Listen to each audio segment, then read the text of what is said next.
Welcome to heaven. This is where it all starts. Beautiful sun-grown tobacco. As we know, there are two types of tobacco. There's shade-grown tobacco and sun-grown tobacco. Shade-grown is grown on the cheesecloth. It blocks out about 65% of the ultraviolet rays, and the plants get up to about 8.5, 9 feet tall. You get very thin, light tobacco, usually best used for wrapper. Sun-grown tobacco delivers the flavor, the character, the richness, all the flavor that you need in a great cigar. Every single farm is measured for soil samples. We actually make sure that we have the right amount of magnesium, potassium, boron, nitrogen, so that the plants are healthy. And when you get a healthy plant and you actually take it to the curing barn and the proper fermentation, then the rollers get a chance to make a wonderful cigar with a great blend.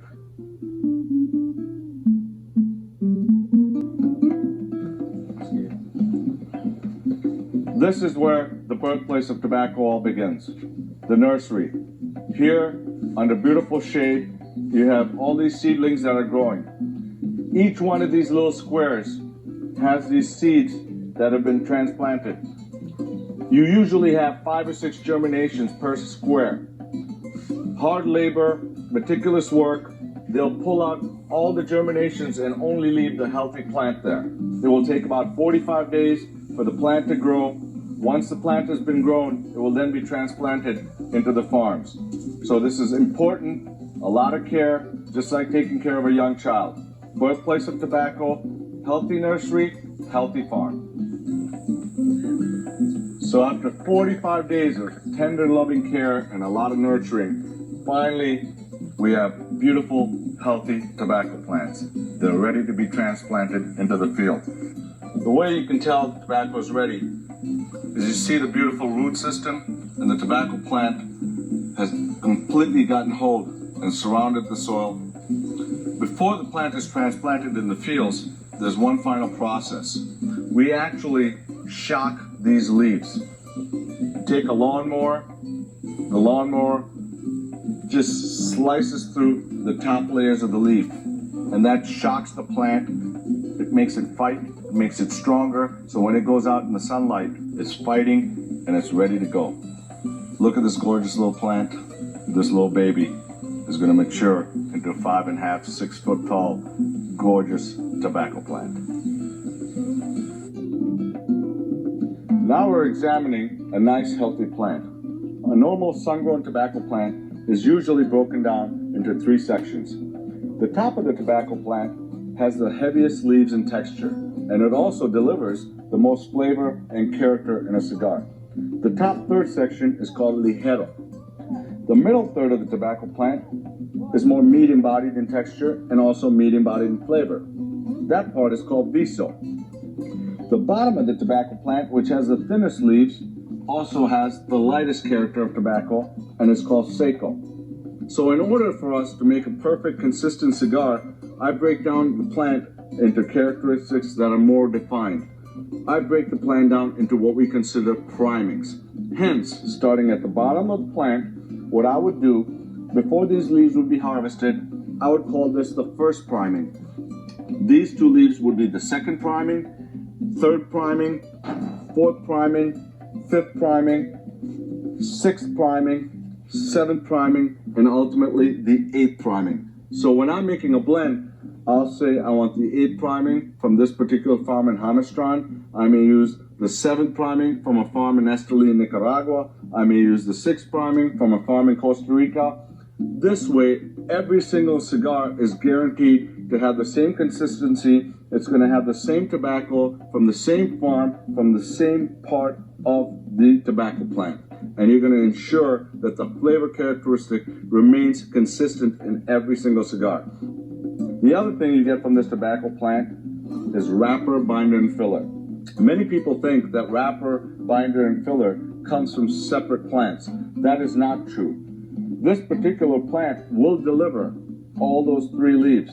You will have in the top third, the middle third, and the bottom third, wrapper, binder, and filler. Wrapper is that particular leaf that is completely clean. After it goes into the curing barn, it's going to get a beautiful brown texture. After fermentation, it's going to be nice and golden, rich, dark brown, much like this decade cigar. Binder is that particular leaf that may have a few spots on it, like here, okay? So it may have a few spots on it. It's going to go under the wrapper, and that will be binder. If it has holes in the leaf, that particular leaf will be called filler. And there's a big difference because a completely clean leaf that's used for wrapper may cost $20 to $50 a pound. Binder may cost about $9 a pound. Filler, which might have some holes in it, will cost about $5 a pound. So you will have wrapper, binder, and filler from all three sections of the plant, or like I said earlier, all the primings.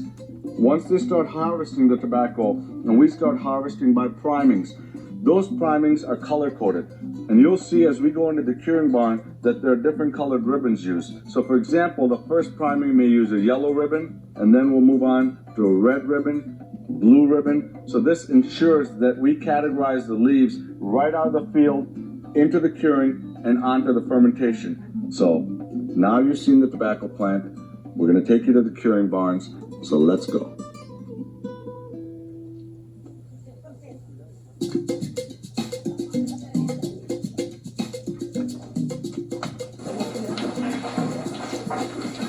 Okay, we're in the curing barn now, and as you saw on the farm, you saw the truck being loaded with fresh tobacco leaves. These leaves have just been harvested. Second priming, as I pointed out to you in the farm, there's a yellow ribbon.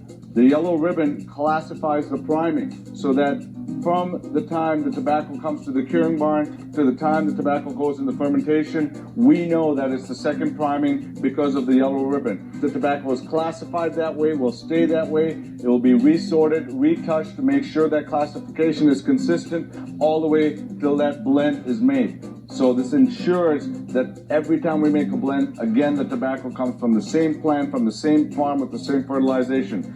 Look how quick she is. She's taking the stems of two of the tobacco leaves, and she's got a thin sewing needle, and she's kind of making sure that they're both tugged tight and then hung on this bamboo pole that we see here to our right. These poles will eventually be hung throughout the barn. The goal of curing is to take the humidity out throughout the leaf.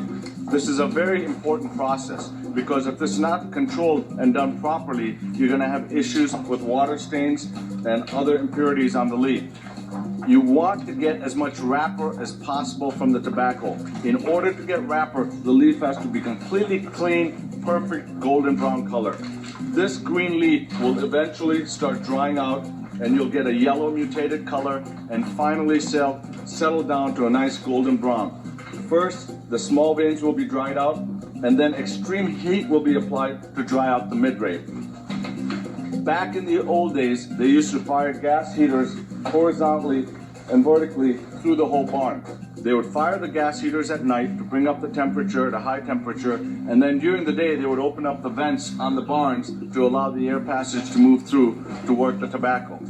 This was done in the old days. The placencias have now got modern technology involved, and they're getting a lot more wrapper. You're going to see a new system called Calfrista. Under the Calfrista system, there are vent ducts that run through the bottom and top of the barn. They're controlled digitally through temperature, humidity, thermostat to give you the most yield of wrapper. It's an amazing process. We're going to walk you through the Calfrista now. Let's go over and see the wonderful modern technology of curing tobacco.